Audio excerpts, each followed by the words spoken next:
The sun rose over Igboland, painting the sky in hues of orange and pink. Aisha stirred from her sleep, excited for the day ahead.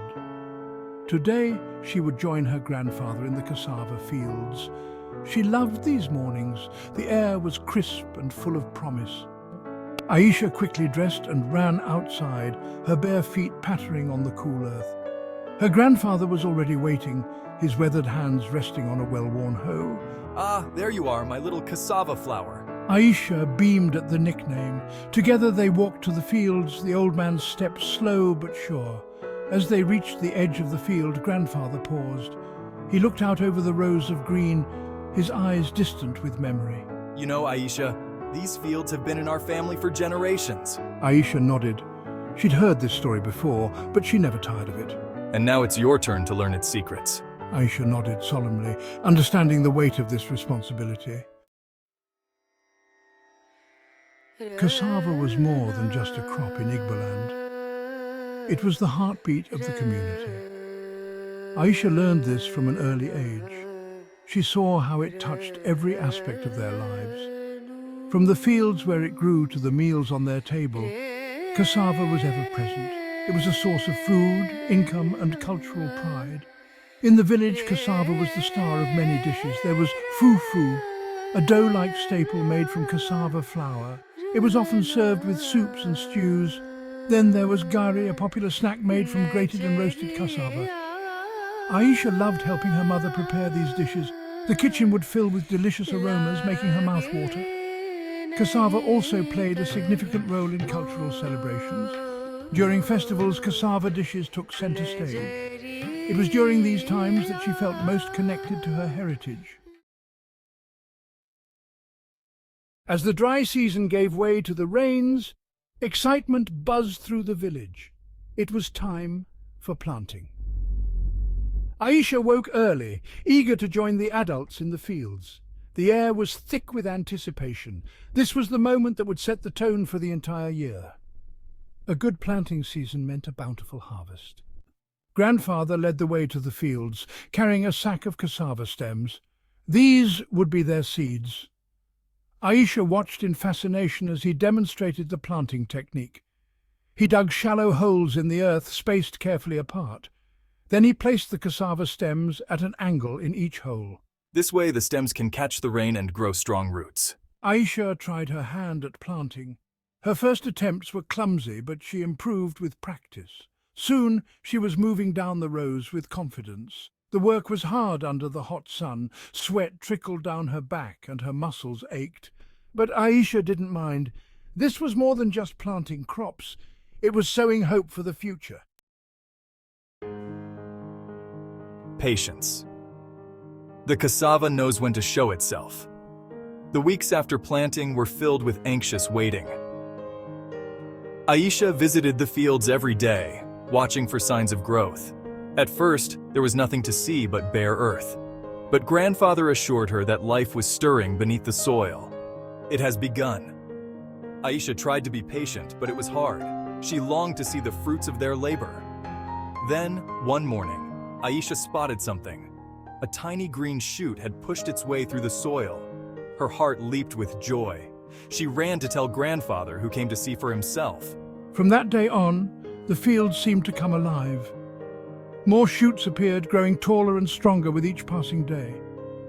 As the cassava plants grew, so did Aisha's knowledge. Grandfather taught her how to care for the crops. Aisha learned to read the signs in the leaves and stems. After months of tending and waiting, the day of harvest finally arrived. The village buzzed with excitement. Aisha woke before dawn, eager to begin. The fields were alive with activity as villagers gathered to help. There was a festive atmosphere in the air. This was more than just work. It was a celebration of their hard labor. They carefully dug around the base of each plant and uprooted the cassava. These were the fruits of their labor, of their care and dedication. Laughter and chatter filled the air. With the harvest complete, it was time to process the cassava. Aisha was eager to learn this crucial skill. Aisha as S1. Grandfather, how do we turn these roots into garri? Namdi as S2. Aisha, processing is necessary to remove the naturally occurring cyanide in cassava. It also transforms the root into various food products. The most popular is garri, a staple food in Nigeria. Aisha watched in fascination as the village women began the process. First, they peeled the cassava roots. Their hands moved with practiced efficiency. Aisha as S1, I want to help! Aisha tried to help, but her movements were slow and clumsy compared to the older women. They smiled encouragingly, assuring her that speed would come with practice. Namdi as S2. Next, the peeled cassava is washed and grated. The grating machines whirred loudly, turning the solid roots into a wet pulp. The grated cassava was then put into sacks and pressed to remove excess water. Aisha as S1. I'm amazed at how much liquid comes out. The pressed pulp was sieved to remove lumps, resulting in a fine, moist flour.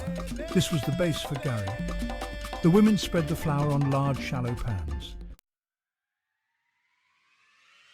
As Aisha grew older, she began to see cassava in a new light. She loved the traditions surrounding it, but she also saw potential for something more. What if we could sell our garri to people far away? One day, while helping her mother package garri for the local market, an idea struck her. Aisha's mother looked surprised but intrigued. Aisha's mind raced with possibilities. She had learned about the internet at school. She knew it could connect people across great distances. What if we could sell our garri to people far away? Aisha shared her idea with grandfather. He listened thoughtfully, then smiled. You have the spirit of innovation, my child. Our ancestors would be proud. With her family's blessing, Aisha set out to make her dream a reality. First, Aisha needed to create a brand. She wanted something that would honor her village's traditions while appealing to a global market. After much thought, she settled on Aisha's Golden Garri. She designed a simple but eye-catching logo featuring a cassava leaf. Next, she worked on packaging.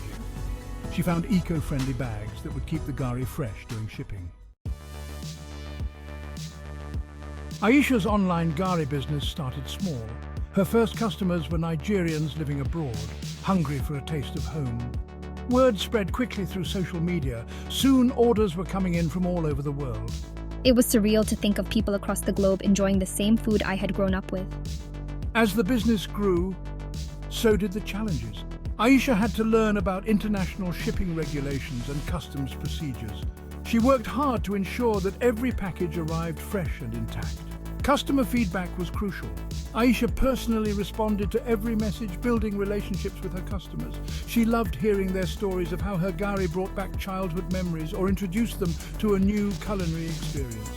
I loved hearing their stories. It made all the hard work worth it. The success of Aisha's Golden Garri began to attract attention. Local news outlets did stories on the young entrepreneur, bringing Nigerian cuisine to the world. Aisha used this platform to educate people about cassava and its importance in African culture. She emphasized the sustainability of cassava farming and its potential to address food security issues. Her passion and knowledge impressed many.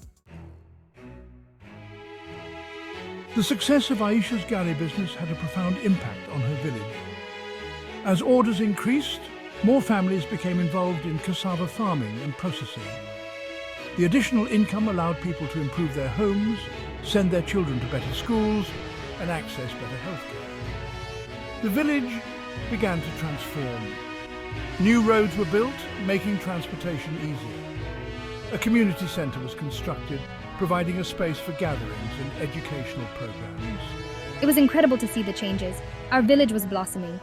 Aisha's success inspired others in the village, especially the youth. They saw that it was possible to build a global business while staying true to their roots. Many started their own ventures, from crafts to other agricultural products. The village became known as a hub of innovation and entrepreneurship. Visitors came from far and wide to learn about their success story. Aisha often gave talks, sharing her journey and encouraging others to pursue their dreams. Education became a priority. With the increased income, more children were able to attend school regularly. Aisha used some of her profits to establish a scholarship fund for promising students. She also organized workshops on business skills and digital literacy. Years passed and Aisha's business continued to thrive. She had become a respected figure not just in her village but across Nigeria and beyond. Her story was taught in schools as an example of how traditional knowledge could be combined with modern innovation. Aisha never forgot her roots. She remained deeply connected to her village and the cassava fields where her journey began. One sunny morning, much like the day when our story started, Aisha walked through the cassava fields with her own granddaughter. The spirit of innovation lives on, my child. Our ancestors would be proud. And so, the legacy of cassava and Aisha's journey continued to inspire generations to come. This is my heritage, my legacy. The story of Aisha and her cassava fields is a testament to the power of tradition and